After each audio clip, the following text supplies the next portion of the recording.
Welcome, Nysus here. I am seated here with the legendary, internationally acclaimed Trini to the bone. Yeah, That's Tony right. Mason, drummer extraordinaire.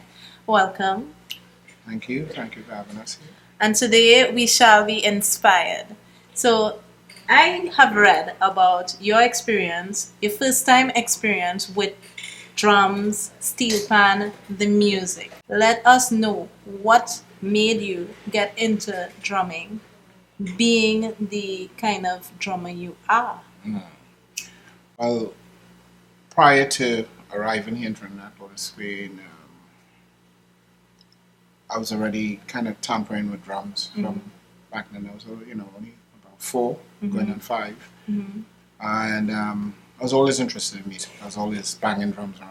My mum and dad brought me a kit Right. while we were in England. So arrived in Port of Spain by boat on that plane. Oh, okay. But yes, Nice. so we arrived at the Port of Spain harbour, Right. and while my mum and they were going through the immigration bits and pieces, I heard the sound, which was a seal pan. Right.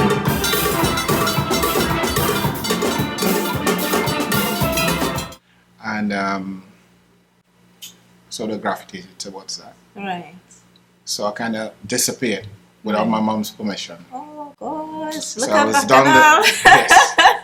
I was down the gangway Right. and next to the pans and just enjoying it, and they was running all over the ship looking for me. When she did find me, I got a bit of a spanking. Yes. And yeah, I mean, little did I know, on arrival to Shogunas, that's where our home was going to be, Right. which was Enterprise Shogunas. My uncle, who is Glenford Sobers, Okay.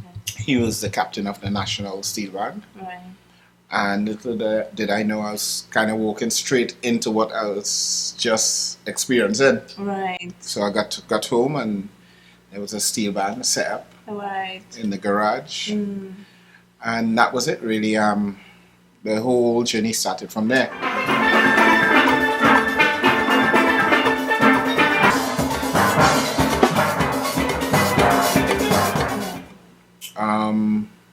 How I got into drums is a bit of a Story. a bit of a story, a long story, but I'll try and edit it.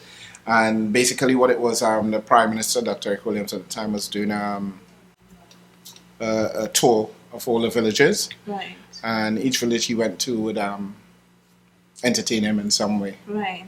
Whether it was with Indian dancing or the best village type. Right. That's the word. We decided we were going to entertain him with the steel band. Right. For some reason, up to this day, I don't know the exact reason why, but the drummer became unavailable. And, during the days prior to that, I used to come from school and sit on the drum kit at home and be practicing to whatever was on the radio, or I'll put on some records and play towards it. And he would be at the side listening or in his room. Right. So obviously he heard me and he saw the potential. Right. And on this particular night when we were being visited by Dr. Eric Williams, I was kind of, messing about on the pans. Right. Which I was supposed to be playing on the night, not drums. Right. And he just said, Tony, you'll be playing drums tonight. And I said, no. I didn't rehearse Right. this set on drums. So Right. he said, 6'2". Right. You don't argue with a man 6'2" and broad shoulders. He, basically told me I was going to be playing drums, and that was it. So I dropped the sticks into the pans and... Tell us how old you were. I was about 7 or 8 at the time. And Anyway, long story short, Prime Minister turned up, but whenever we finish, he would say, "Please play again. I need to have a look." Uncle. Yeah, uncle. Yeah. I'm enjoying this. This kid is like amazing or whatever. Right.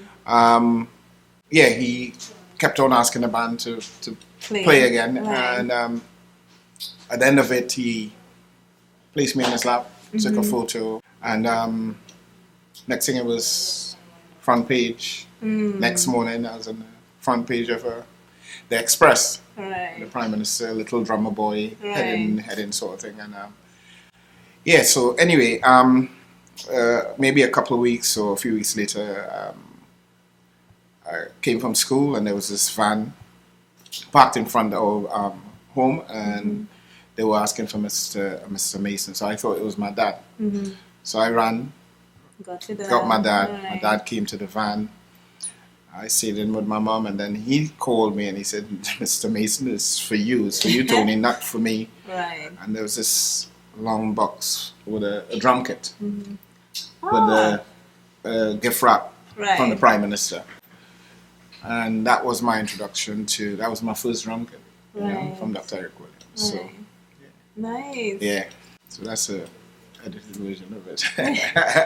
So you were here in Trinidad, you're doing your thing, you studied abroad, you worked with some of the greats. Let me know that transition between leaving Trinidad and going abroad. How did that really impact on your career as a drummer? Well, at the time I was, 15, 16, around there. I was already playing. I had this dream. I just wanted to play, but, at first I wanted to be the best drummer in the world. But then it came to a point where I wanted to learn to read and write music, because I discovered that drummers do read music. And So I didn't know that. yeah. So I didn't know at the time as well, so you're not alone. So yeah, so I decided to do some research, and yeah, I just kind of went from there. The transition took place basically when I'd finished studying, and I decided to come home for the season in Trinidad, and carnival season that is. And I ended up playing with Roy Cape at Spectacular Forum with his band. Right.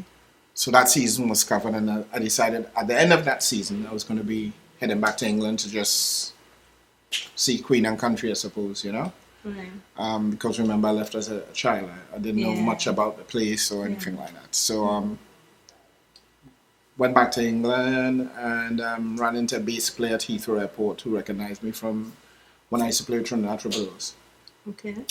He recognized me from, we did a tour of the Caribbean, and Guyana was one of the countries that we went to. And obviously he must have been a Sparrow fan, or we were Sparrow Troubadours as well. We carrying the name Trinidad Troubadours, but we were still back Sparrow out of the country and stuff like that. So he recognized me, and he invited me down to Eddie Grant's studio. Right. So I took up the offer, went down, had a jam with them, and next thing. Tell me the significance of Eddie Grant's studio. That was the turning point of my international career, really, because what was happening at Eddie Grant's studio, which was called the Coach House, based in Stamford Hill in London.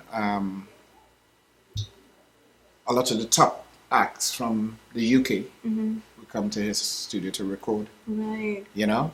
So being offered the chair as drummer, I didn't have to go out right. to find work.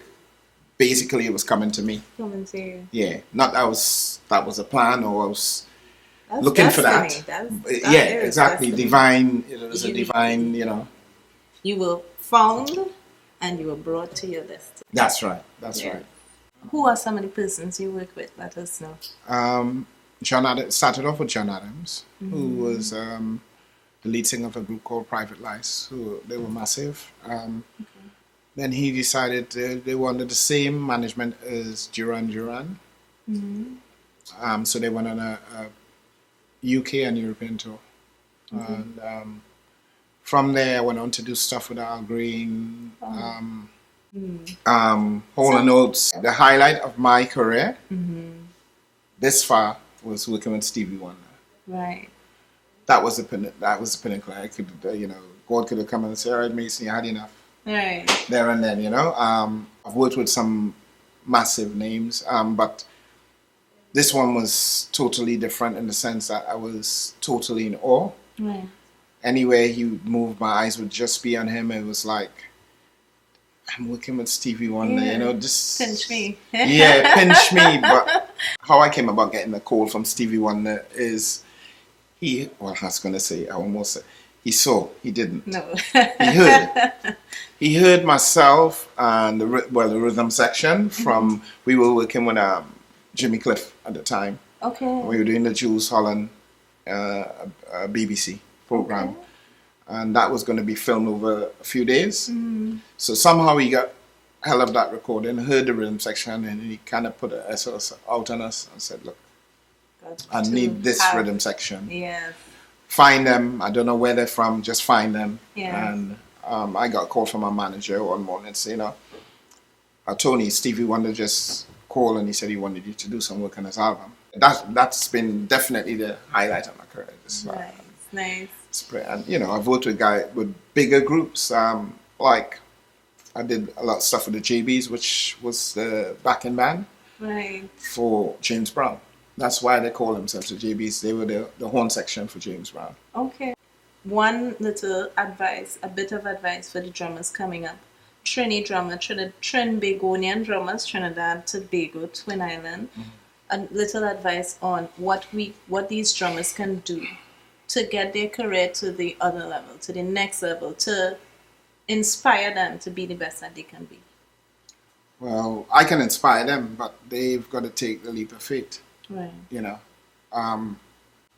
And my advice is, look, if you've got a dream, go for it. Practice. You don't know if you're going to get there until you get there, but you got to stay focused. Right.